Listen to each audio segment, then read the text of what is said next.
Je m'appelle Guillaume Coutances, je suis cardiologue en transplantation à l'hôpital Pitié-Salpêtrière et j'interviens également donc, dans ICAN, la Fondation Cardiométabolisme et Nutrition, qui est une large unité de recherche translationnelle qui fait interagir un plateau d'excellence technique avec des cliniciens, que ce soit en cardiologie, en nutrition, en diabétologie, etc. Alors Horus, c'est un projet important parce que le CMV, le cytomégalovirus, les infections à CMV après la transplantation d'organes solides et a fortiori la transplantation cardiaque, reste une problématique importante de notre suivi avec des patients qui font fréquemment l'infection, des patients qui sont hospitalisés à cause de cette infection à CMV et être capable d'identifier précisément les patients à risque, c'est primordial. Alors, on a un rôle de centre recruteur, donc vraiment sur l'activité clinique d'excellence pour nous, c'est la transplantation cardiaque. Et donc, on recrute des patients juste avant la transplantation cardiaque dans Horus. Et nous interagissons entre le service de chirurgie cardiaque AP-HP et ICAN sur le screening, le suivi, les prélèvements dans le cadre du protocole pour Horus.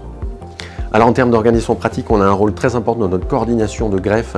Nous avons 3 infirmières qui sont absolument primordiales et qui font un travail incroyable et qui nous permettent à chaque fois qu'on inscrit un patient sur liste de transplantation cardiaque, que ce soit à froid ou en urgence, de nous rappeler d'aller voir le patient, de vérifier les critères d'inclusion, de proposer et d'inclure le patient dans Horus.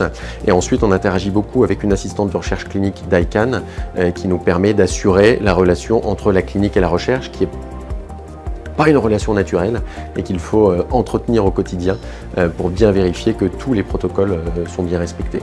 Ce que l'on attend d'Horus, on en attend d'être capable d'identifier parmi ces patients transplantés les patients qui sont plus à risque que d'autres de faire l'infection à CMV, ce qui permettrait de pouvoir individualiser le traitement et le suivi. Ça a l'air de rien, mais c'est très important. Les médicaments que l'on donne pour prévenir ou pour traiter le CMV, c'est des médicaments qui ont des vraies toxicités, en particulier hématologiques, et pouvoir mieux sélectionner les patients qui vont bénéficier du traitement, ça peut avoir un impact clinique très important. Alors effectivement, Horus c'est une large cohorte multicentrique européenne. Il y a plusieurs centres de transplantation cardiaque qui sont inclus et puis plusieurs centres de toutes les transplantations d'organes solides. Effectivement, c'est absolument primordial parce que désormais, en recherche, les études monocentriques et ne concernent l'expérience que d'un seul centre n'ont que peu de valeur parce que généralement peu reproductibles à l'extérieur de ce centre particulier. Et donc il est primordial, quand on veut avoir une étude impactante qui modifie les pratiques, de pouvoir avoir des patients hétérogènes avec des pratiques hétérogènes et donc d'inclure des patients qui viennent de très nombreux centres, comme dans Horus, et c'est un plus majeur. Il y a 2 cohortes dans Horus. Il y a une première cohorte des patients qui sont transplantés récemment et on doit recruter 30 patients qui sont récemment transplantés. Et on a également une deuxième cohorte de patients où on doit inclure 20 patients qui font une infection à CMV pour pouvoir justement les surveiller juste avant et juste après cette infection à CMV. Oui, alors donc dans le cadre d'Horus, on a cette première cohorte de patients récemment transplantés qu'on recrute pendant 1 an et qu'on va suivre pendant 2 ans. Et à l'inverse, on a la deuxième cohorte de patients infectés que l'on recrute pendant 2 ans et que l'on va suivre pendant 1 an.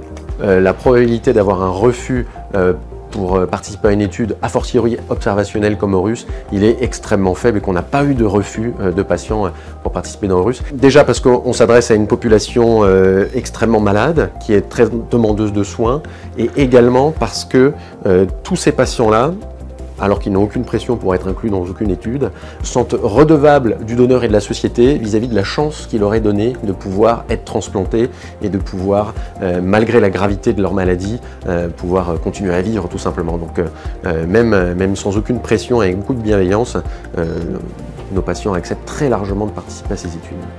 Effectivement, quand on propose aux patients de participer à une étude observationnelle comme Horus, on précise bien que le bénéfice individuel pour eux, il n'y en a pas. C'est-à-dire que c'est vraiment pour améliorer la connaissance, améliorer la stratification pronostique et potentiellement améliorer les soins dans le futur. Donc effectivement, ils sont très demandeurs et en disant si ça ne me sert pas à moi, ça servira aux autres qui sont transplantés plus tard et ça c'est super. Effectivement, on a d'autres types d'études qui, elles, sont des études interventionnelles où là on va changer le traitement et où on explique les bénéfices et les risques auprès de chaque patient et là les patients acceptent ou refusent.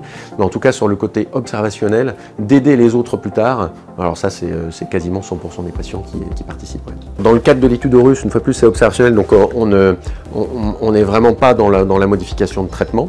Donc le bénéfice individuel, ce n'est pas ça, c'est vraiment le bénéfice dans la compréhension et pour les futures transplantations.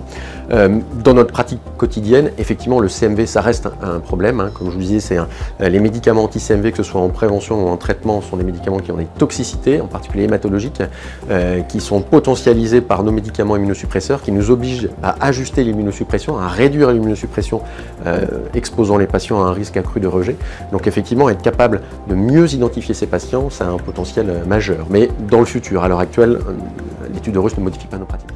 Les progrès majeurs qui peuvent être permis par Horus et ICANN, c'est justement de mieux identifier les patients qu'il faut traiter, c'est-à-dire d'évaluer individuellement le risque de chaque patient et pas juste sur des critères très barbares de sérologie CMV, mais d'aller beaucoup plus finement dans la réponse immunitaire au CMV.